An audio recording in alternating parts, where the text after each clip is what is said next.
It was late in the evening when I realized that the path I thought would lead me to success had been turned into a nightmare.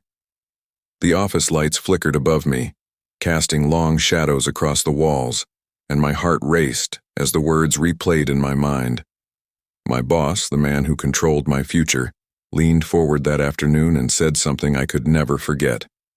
"If you want that promotion, you know what I want from you, your panties." For a moment, I thought I had misheard him, but the smirk on his face told me I hadn't. In that instant, every ounce of respect I once held shattered, and what remained was humiliation, rage, and a dangerous determination. He thought he could degrade me, silence me, and continue as though nothing happened. But what he didn't know was that his demand was the beginning of his downfall. Why would a man who held so much power, influence, and control over the lives of others risk everything for something so sick, so humiliating, and so degrading? Why would he gamble not only with his career, but with his reputation, his family, and his freedom?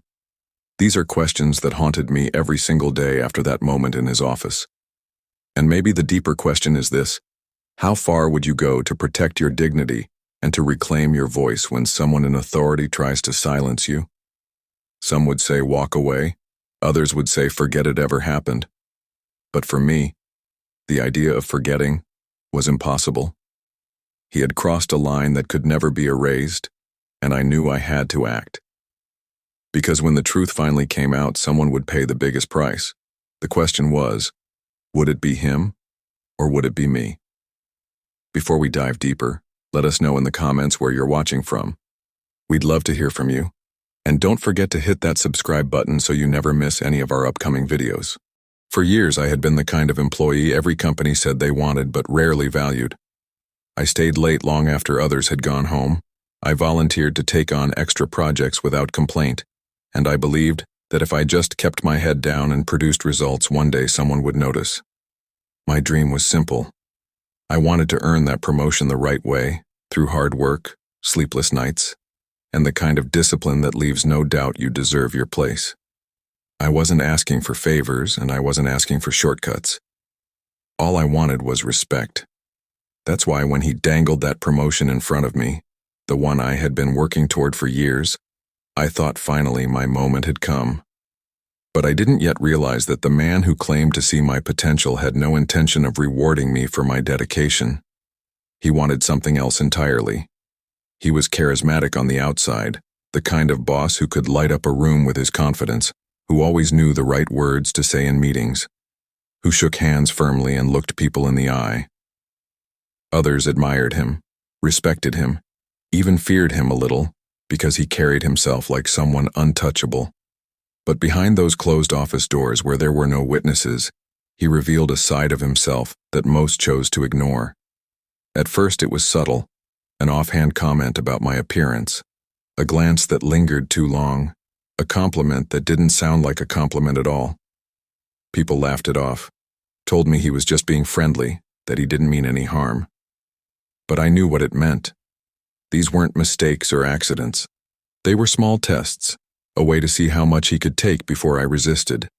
And I resisted in silence because I told myself this was the price of being ambitious, that maybe it was easier to ignore it and keep working. But deep down I felt the cracks forming. Every time he stood too close, every time his hand brushed my arm a little too deliberately, every time his words crossed the line between professional and personal, I felt the warning signs building. No one else seemed to care, or maybe they simply didn't want to see it. But I saw it. And every day, my unease grew, because I knew that if he was capable of saying those things, of doing those small acts without fear, then one day he would ask for something far worse. And the day he finally did, my life and his would change forever. It happened on a Tuesday afternoon, a day like any other, the kind of day where the office hummed with routine and nothing felt unusual. I walked into his office expecting a standard conversation about my progress, about the upcoming projects I had been handling, and about the promotion I had been promised was within reach. I carried my notebook, ready to show him the late nights I had put in, the results I had delivered, and the value I had created for the company. But as I sat across from him, I noticed the way he leaned back in his chair, the way his eyes narrowed as though he wasn't really listening to my words at all, and the way silence hung in the air longer than it should have. Then he leaned forward, his smirk curling slowly, and said words that froze me in place. "If you want that promotion, you know what I need from you. Your panties." For a moment, I could not breathe.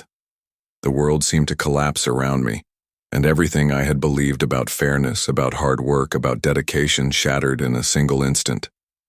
I stared at him, searching for any sign that he might be joking, that perhaps I had misunderstood, but his smile told me everything I needed to know. He was serious. My stomach twisted with disgust, my hands trembled with shock, and an icy fear spread through me as I realized how powerless he thought I was. Yet, beneath that fear, something else stirred. A fire. A rage I had never felt before. He thought I was weak, that my silence would be his protection, that my ambition would force me into submission. But in that same moment when humiliation burned through me, I made a silent promise. I would not let him take my dignity. I would not let him break me. That night I went home replaying every second of the conversation, every word he said, every look he gave me, and the anger only grew stronger. I thought about the years I had spent proving myself, the sacrifices I had made, the faith I had placed in the idea that integrity and effort were enough. He had reduced all of it to nothing with one filthy demand. But if he believed I was going to give in, he had gravely underestimated me. That night, as I stared into the darkness of my bedroom, I decided I wasn't just going to survive this. I was going to make sure he never did this to anyone else ever again. The morning after that meeting, I walked into the office determined not to show what was raging inside of me. To everyone else, it looked like another ordinary day, another set of reports, deadlines, and meetings. But inside, I carried a new purpose, one that had nothing to do with performance metrics or quarterly targets. From that day forward, every interaction, every word, every moment with him became a piece of potential evidence. I saved every email he sent, screenshot every message that hinted at favoritism, at subtle threats, or at inappropriate remarks. I studied the security cameras, noting the times I entered and left his office, building a timeline that no one could easily dismiss. Yet, when I first turned to human resources, desperate for someone to believe me, their response was colder than I imagined possible. They told me to keep quiet, that it was my word against his, and that raising this accusation could ruin not just him, but me. I walked out of that HR office with my chest tight, realizing that the very system meant to protect me was designed to silence me. And worse, it wasn't just silence, it was complicity. But still, I kept gathering proof. Whispers started spreading around the office. I could hear my name in hushed conversations, see the quick glances exchanged in the break room, feel the weight of judgment every time I walked past. Some colleagues avoided me altogether, pretending they didn't notice, while others offered pitying looks as though I had already lost. But what stung the most were those I thought I could trust. There was one colleague, someone who once promised to have my back, who swore they knew the kind of man he truly was. For a brief moment, I believed I wasn't alone. I confided in them, shared pieces of what I had collected, but it didn't take long to discover that everything I told them had made its way straight back to him. That betrayal nearly broke me. It wasn't just that I had been let down, it was that I had willingly handed over ammunition to the very man I was fighting against. Suddenly, meetings felt more hostile. His eyes burned with a silent warning, and I realized he knew I was no longer the silent, obedient worker he thought I was. Still, I refused to stop. Every night I pored over documents, traced patterns in his emails, and replayed moments in my head, searching for anything that could prove what he had done. False leads became constant companions, messages that seemed incriminating but weren't. Witnesses who swore they had seen something but suddenly backed down when asked to go on record, trails that led nowhere. Each time I thought I had something concrete, It slipped through my fingers, leaving me more frustrated but also more determined. It was during one of those nights staring at the files spread across my kitchen table that the weight of his power nearly crushed me. He had the company's loyalty, the admiration of people who saw only his charm, and the ability to twist every truth into a lie that suited him. For a moment I wondered if I had reached the end, if there was no way forward. But then, buried in the pile of records, I found it. A detail so small it could have been overlooked by anyone else, but to me, it was the thread I had been searching for. And just when I thought he had all the power, I found the one thing that could destroy him. The moment I discovered that one detail, I knew I had finally gained the upper hand. It wasn't dramatic at first, not the kind of evidence that screamed guilt in flashing lights, but it was real, undeniable, and enough to set everything into motion. I realized that if I wanted to bring him down, I had to use the same arrogance he relied on against him. He believed no one would ever dare expose him, and so he had grown careless. His confidence was his weakness. That is when I began recording, collecting every word, every demand, every veiled threat he thought he could whisper without consequence. One day he leaned in with that familiar smirk, once again pressing me with the very same line that had disgusted me before. "If you want that promotion, you know what I need from you." But this time, I didn't just hear it. I captured it. His own voice became the weapon that would undo him. I played my part carefully, pretending to be shaken but submissive, nodding when he expected me to nod, laughing lightly when he wanted me to laugh. But inside, I was steel.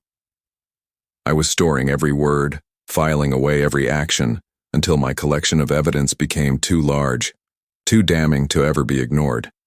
And when the time came, I didn't walk into HR with it, because I already knew what they would do. They would bury it. They would protect him. Instead, I went further. I leaked the information anonymously. A carefully edited clip here, a typed transcript there, just enough for people to start questioning the man they thought they knew. The whispers that once cornered me in silence began to turn on him. Suddenly it was his name on everyone's lips, his behavior under scrutiny, his reputation unraveling piece by piece. When the recordings reached HR, their silence was no longer an option. The weight of public eyes forced their hand, and for the first time the walls he had built around himself began to crack.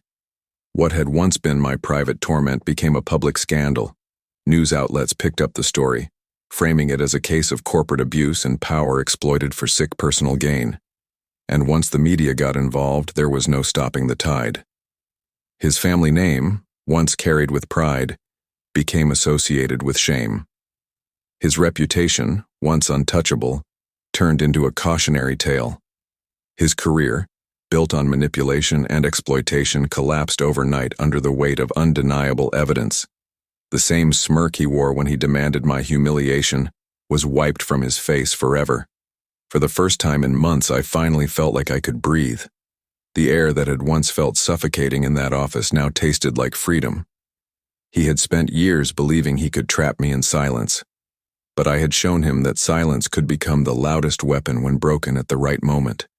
And as his world crumbled, mine began to piece itself back together, not because I had earned the promotion I once wanted, but because I had earned something far greater, my dignity, my power, and my voice. For a brief moment, I believed it was over. The recordings had shattered his reputation, the media frenzy had forced his employers to act, and the world he had built on intimidation was finally collapsing. But men like him rarely accept defeat quietly. Just when I thought I could move forward, he struck back. He began spreading lies about me, whispering to anyone who would listen that I was unstable, that I was seeking attention, that I had fabricated everything out of bitterness. He called me crazy, manipulative, dangerous, and he weaponized the same office gossip that once made me feel invisible. Then he went further. He filed a lawsuit, claiming defamation, twisting the story as though he were the true victim. For a moment, fear crept back into me. I wondered if the tables were about to turn, if his power and resources could outlast the truth I carried. But the difference this time was that I wasn't alone, and I wasn't unprepared. The evidence I had collected wasn't vague, it wasn't guesswork, it was airtight. I had his voice, his words, his demands captured in ways that could not be explained away. And when the case reached the courtroom, the mask he had worn for years was stripped from him piece by piece. I watched as lawyers presented the recordings, as witnesses who had once been silent found their courage, as the truth played out for all to hear. He sat there in his suit trying to hold on to the image of a respected leader, but every second of testimony dragged him further from the man he pretended to be. The jury didn't need weeks or months to decide. The evidence spoke louder than anything I could have ever said. The verdict was clear, and the gavel fell with a sound I will never forget. Guilty. The man who once leaned across his desk and demanded my panties for a promotion now wears an orange jumpsuit and answers to a prison guard. The same arrogance that once fueled his power is now trapped behind bars, stripped of the freedom he once used to exploit others. And as I sat there, listening to the judge read out his sentence, I felt a surge of vindication so strong it nearly brought me to tears. This wasn't just my victory. This was a message that echoed far beyond those courtroom walls. Justice wasn't just about punishing him. It was about proving something far greater, to myself, to every woman who had ever been cornered into silence, and to every person who ever doubted their own strength. It was about showing that we are stronger than they ever believed, that no demand, no intimidation, no abuse of power could erase our dignity. For him, this was the end. For me, it was the beginning of reclaiming my life, not as a victim, but as someone who refused to be broken. As I walked out of that courtroom watching the man who once leaned across his desk and demanded my panties for a promotion being led away in handcuffs, I should have felt complete. I should have felt like justice was done. But here's the real question that has lingered with me ever since. Was justice really served, or should I have gone even further? He lost his freedom, his family's respect, and his reputation. But nothing can erase the months of fear, humiliation, and silence he forced me to endure. And nothing can return the years I spent building a career that he tried to reduce to a degrading transaction. That's the weight I still carry, and maybe I always will. But I also carry something else now. Proof that no matter how powerful someone may seem, the truth can dismantle them if you're willing to fight hard enough. So I want to turn the question to you. What would you have done if you were in my shoes? Would you have stayed quiet, swallowed the shame and hoped it faded with time? Or would you have risked everything, your job, your reputation, your safety, for the chance to take revenge and expose the truth? These are not easy choices, and I know every person watching has their own story, their own scars, their own battles with injustice. Share them with us, because together, those stories remind us that silence does not have to be the end. And if you think this was shocking, wait until you hear about the CEO who faked his own kidnapping and the one person who exposed him in a way no one saw coming. That story will leave you questioning everything you thought you knew about power, wealth, and deception. So make sure you don't miss it. Subscribe, because the next story will leave you questioning everything,